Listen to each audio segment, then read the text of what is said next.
I'm J.R. Church. Welcome to today's Prophecy in the News.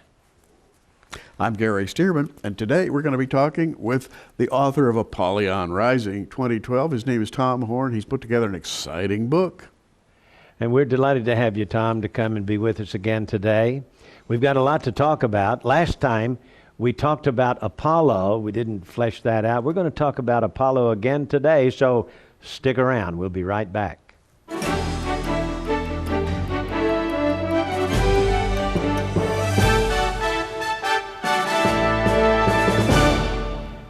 The book is Apollyon Rising 2012. Fascinating book, over 350 pages. We've got a lot of things in this book that will just blow you away, because Tom has taken the various cultures, Aztec culture, Jewish culture, even from Eastern mysticism and what have you, to put it all together as they all seem to zero in on the year 2012. Now, that is not to say that Christian theologians do. We're not date setters, neither is Tom. But to bring all this together into one book really gives you a lot to chew on. Tell us about Apollo. Well, when we ended that last program, you had asked me about this importance and, how is this connected to the book? How is Apollyon and 2012 and the other issues we were talking about, how are they all connected?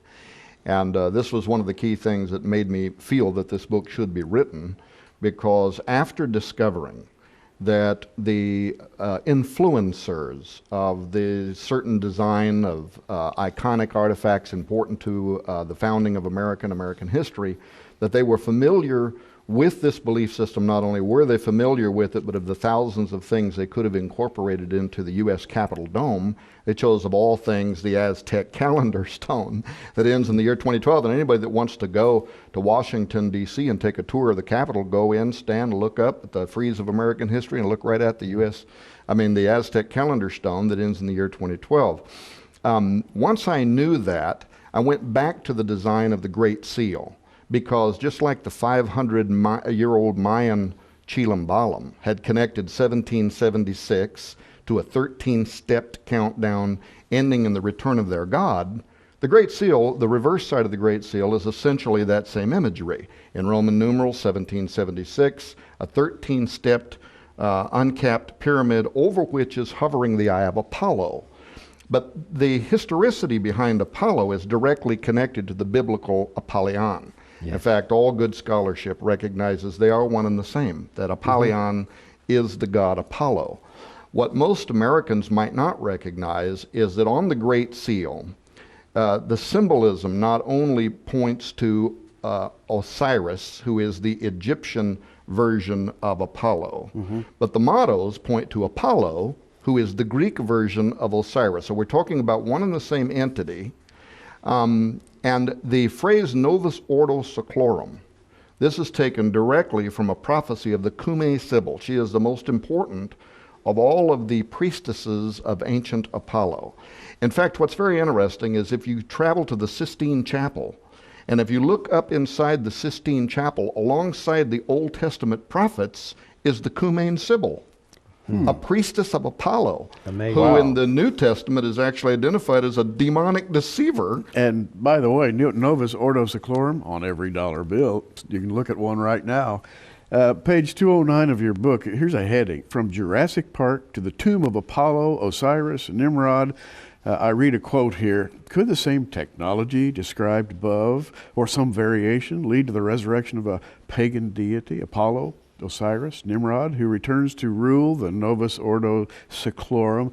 And then you go on to link these various features of esoteric thought in a way that I don't think I've ever seen linked together in a book before. And yet the connection is solid. I mean, it's it's not a play on words. It's not reaching to try to connect these personalities. They are connected through history and through scholarship.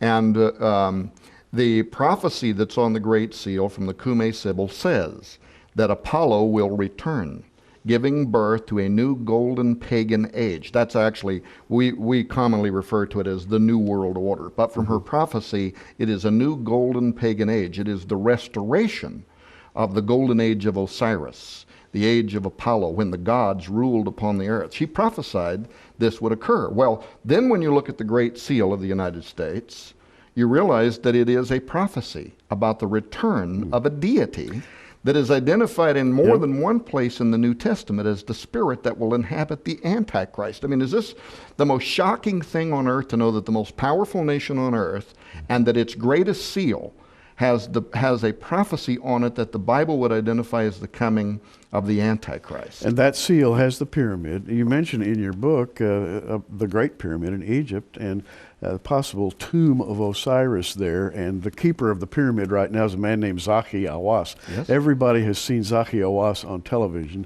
Nothing gets done around the Great Pyramid unless he says it can be done.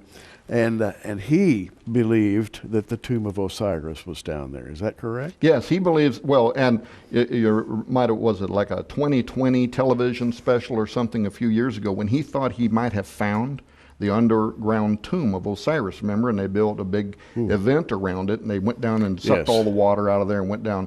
Now, as far as we know, they didn't find the physical remains of Osiris. That's as far as we know. But what it did illustrate is that leading Egyptologists believe that Osiris of mythology is actually based upon a true historical figure. And that was the important part about all of that to me, is that they actually believe this character walked upon the earth. In the Bible, of course, he's identified as Nimrod, and he's the builder of the Tower of Babel, out of which you have this Babylonian mystery religion that very much plays into the mythos of Rosicrucianism, Freemasonic rituals. Now, that's also only one part. You know, Dan Brown came out with his book recently called The Lost Symbol. Interesting that his first working title was The Solomon Key. Now, I think this was telling, because the Solomon Key is an ancient grimoire, a book of magic that the Rosicrucians and these other mystics use for binding and loosing the sun god and other deities, the 72 cosmocrators that they believe in their Gnosticism have power over the earth. We could get broiled down in that, but if a person reads this book, they're going to learn that there's a reason why there are 72 pentagrams at the base of the apotheosis of George Washington. And it all, if you look at their own belief system, out of their own words and from their own scholarship, you'll learn it has to do with controlling those 72 demons over the earth for their agenda, their purposes. Wow, there's a lot in this book.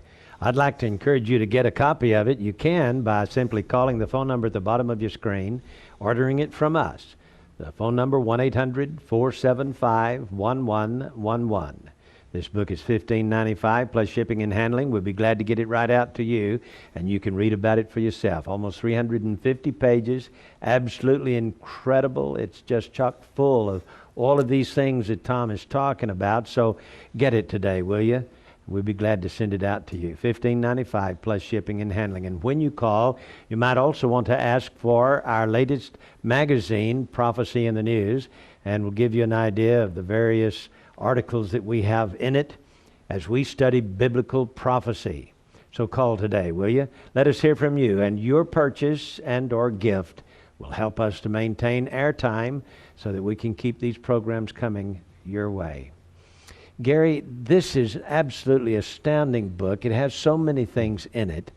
But the interesting thing about it all is that it ties all of paganism together, as everyone, with the exception of Christian theologians, because we don't set dates, everyone else is sort of looking to the immediate future for the rise of Apollo. Absolutely, and this is the astounding thing to me, JR, that the secular world is now doing what the Christian world has been accused of for a long time, date setting. I suppose they can get away with it. But in 2012, we see the synthesis of all of these different ideas that we've been reading about now for decades, and suddenly they're coming to a sharp focus together, and you make a really good case that they come to a focus in the greatest capital on the surface of the planet right now, Washington, D.C.